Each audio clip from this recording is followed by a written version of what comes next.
संसद की नई इमारत में कार्यवाही मंगलवार से शुरू हुई। पहले दिन कानून मंत्री अर्जुन राम मेघवाल ने महिला आरक्षण से जुड़ा विधेयक पेश किया। नमस्कार, देश ऑनलाइन में आपका स्वागत है।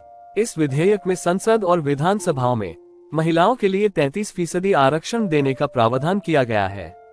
महिला आरक्षण के लिए पेश किया गया विधेयक 128वां संविधान संशोधन विधेयक है। विधेयक में कहा गया है कि लोकसभा, राज्यों की विधानसभाओं और राष्ट्रीय राजधानी क्षेत्र दिल्ली की विधानसभा में 1/3 सीटें महिलाओं के लिए आरक्षित होंगी। इसका मतलब ये हुआ कि लोकसभा की 543 सीटों में से 181 सीटें महिलाओं के लिए आरक्षित होंगी। पुदुचेरी जैसे केंद्र शासित प्रदेशों की विधानसभाओं में महिलाओं के लिए सीटें आरक्षित नहीं की गई हैं। लोकसभा और राज्यों की विधानसभाओं में अनुसूचित जाति SC और अनुसूचित जनजाति ST के लिए सीटें आरक्षित हैं। इन आरक्षित सीटों में से 1/3 सीटें अब महिलाओं के लिए आरक्षित की जाएंगी।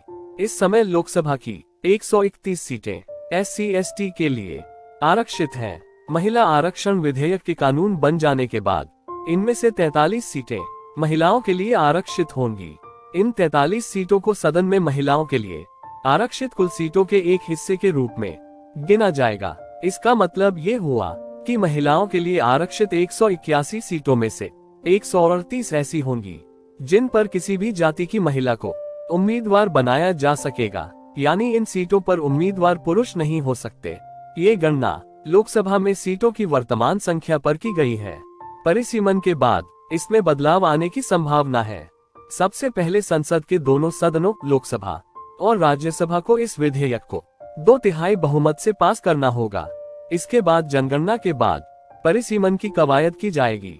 परिसीमन में लोकसभा और विधानसभा क्षेत्रों की जनसंख्या के आंकड़ों के आधार पर सीमाएं तय की जाती हैं। पिछला देशव्यापी परिसीमन 2002 में हुआ था। इसे 2008 में लागू किया गया था।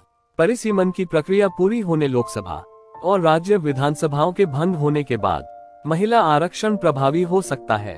अभी ऐसा लग रहा है कि 2024 के लोकसभा चुनाव से पहले महिला आरक्षण का लागू होना संभव नहीं है। लागू हो जाने के बाद महिला आरक्षण केवल 15 साल के लिए ही वैध होगा, लेकिन इस अवधि को संसद आगे बढ़ा सकती है।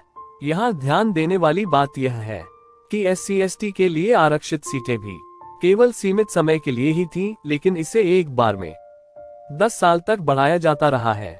सरकार की ओर से पेश विधेयक में कहा गया है कि परिसीमन की हर प्रक्रिया के बाद आरक्षित सीटों का रोटेशन होगा। इसका विवरण संसद बाद में निर्धारित करेगी। ये संविधान संशोधन सरकार को संसद और राज्य विधानसभाओं में महिलाओं के आरक्षण के लिए अधिकृत करेगा। सीटों के रोटेशन और परिसीमन को निर्धारित करने के लिए अलग एक कानून और अधिसूचना की जरूरत होगी। स्थानीय निकायों जैसे पंचायत और नगर पालिकाओं में भी 1/3 सीटें महिलाओं के लिए आरक्षित हैं। इनमें हर चुनाव में सीटों का आरक्षण बदलता रहता है, यानी रोटेशन होता है। अनुसूचित जाति के लिए सीटें किसी निर्वाचन क्षेत्र में उनकी आबादी के अनुपात में आरक्षित की जाती हैं। अभी यह साफ नहीं हुआ है कि लद्दाख, पुडुचेरी और चंडीगढ़ जैसे केंद्र शासित राज्य, जहां लोकसभा की केवल एक सीटें हैं, वहां सीटें कैसे आरक्षित की जाएंगी। उत्तर पूर्व के कुछ राज्यों जैसे मणिपुर और त्रिपुरा में 2-2 सीटें हैं, जबकि नागालैंड में लोकसभा की एक ही सीट है। हालांकि पिछले महिला आरक्षण विधेयक में इस मामले को निपटा गया था। साल 2010 में राज्यसभा की ओर से पारित किए गए विधेयक में कहा गया था कि जिन राज्यों या केंद्र शासित प्रदेशों में केवल एक सीट है, वहां एक लोकसभा चुनाव में वह सीट महिलाओं के लिए आरक्षित होगी और अगले 2 चुनाव में वह सीट आरक्षित नहीं होगी।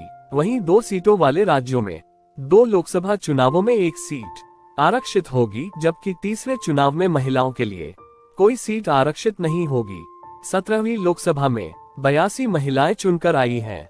उनका प्रतिनिधित्व करीब 15% है। वहीं देश के 19 राज्यों की विधानसभाओं में महिलाओं का प्रतिनिधित्व 10% से कम है। संयुक्त राष्ट्र के अनुसार दुनिया भर की संसदों में महिलाओं का औसत प्रतिनिधित्व 26.5% है।